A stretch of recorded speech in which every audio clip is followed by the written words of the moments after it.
La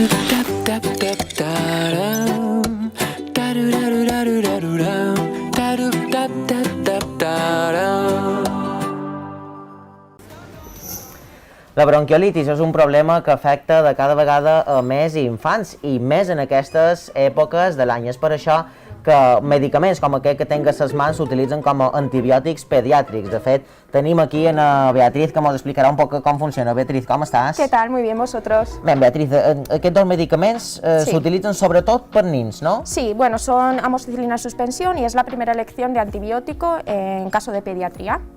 Fantàstic, Beatriz, i moltíssimes gràcies. Gràcies a vosaltres. I companys, vos contarem d'aquí uns minuts per què s'utilitzen aquests medicaments i uns quants més que també ens mostraran a Beatriz, com sempre, d'aquí uns minuts aquí, als 5 dies.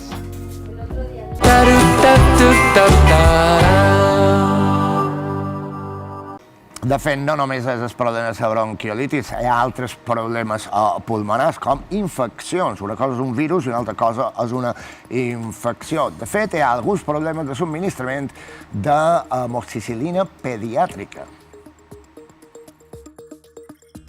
La bronquiolitis és un problema que afecta cada vegada a més infants, però és que durant aquestes darreres setmanes aquest problema s'ha anat intensificant bastant, i és per això que hem vingut fins en aquesta farmàcia a Sant Rapinya a parlar amb la Beatriz. Bon dia, com estàs? ¿Qué tal? Muy bien, ¿vosotros? Bé, Beatriz, conta'm un poc, perquè aquesta malaltia de la bronquiolitis ara afecta cada vegada més infants. Conta'm més o manco què és. Seria algo parescut a lo que hem viscut del Covid? Bueno, no exactamente, ¿no? Digamos que siempre ha estado la bronquiolitis, se da en niños menores de 24 meses aproximadamente y es una afección que cursa con inflamación a nivel respiratorio, que puede causar dificultad para respirar a esos niños. I Beatriz, bàsicament, vos venen habitualment, diàriament, vos venen molt de nins i molt de papàs preocupats amb aquesta malaltia i que venen amb medicaments prescrits?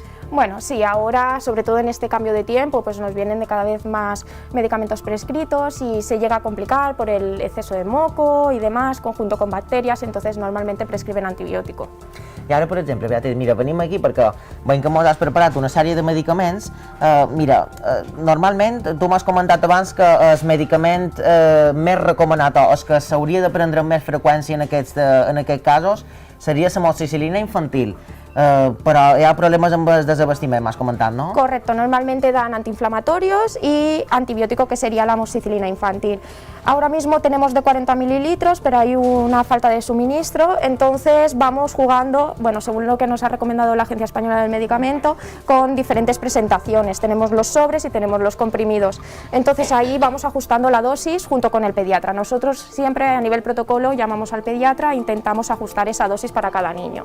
Clar, el problema està en quan, si no tens el medicament exacte que t'ha prescrit el pediatre, vosaltres hauríeu de fer la gestió, de telefonar i que vos ho canviïn, però podríeu donar medicaments substituts? Sí, claro, tendríamos la amoxicilina igual, con la misma concentración, en este caso de 250, entonces si para 5 mililitros podríamos dar un sobre de 250.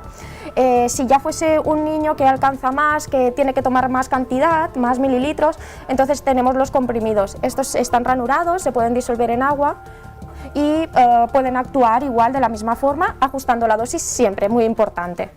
Val, i és que m'havies comentat abans que, per exemple, aquests dos sí que els podrien prendre nins, però aquests dos sí que els poden prendre, però és millor que els prenguin adults, ¿no? Bueno, no es que sea mejor o no, porque al final es el mismo medicamento, lo que esto es dosis justa y esto lo tendríamos que ajustar más, pero no habría ningún problema porque el medicamento es el mismo. Lo que sí que es muy importante es cumplir con la pauta y la dosificación que nos marcan para no crear resistencia y las dosis y los días correspondientes. I sobretot moltíssima cura, moltíssima precaució i medicar només el que ens ha prescrit el metge, ¿no? Exacto, ni menos ni más. Es un antibiótico y no tenemos que crear resistencias. Fantàstic, Beatriz, i moltíssimes gràcies per atendre'ns els 5 dies. Gràcies a vosaltres. Gràcies, Beatriz, i companys, ja ho heu vist, hem volgut en aquesta farmàcia per demanar a la Beatriz com afecta la bronquiolitis si els venen molt de nins, moltes persones amb aquesta afecció, i sobretot ha recalcat, recordeu, moltíssima precaució i molta disciplina a l'hora de prendre la medicació. Ni un poc més, ni un poc manco. Exacte, torneu a tenir massa mascareta, que no està de més.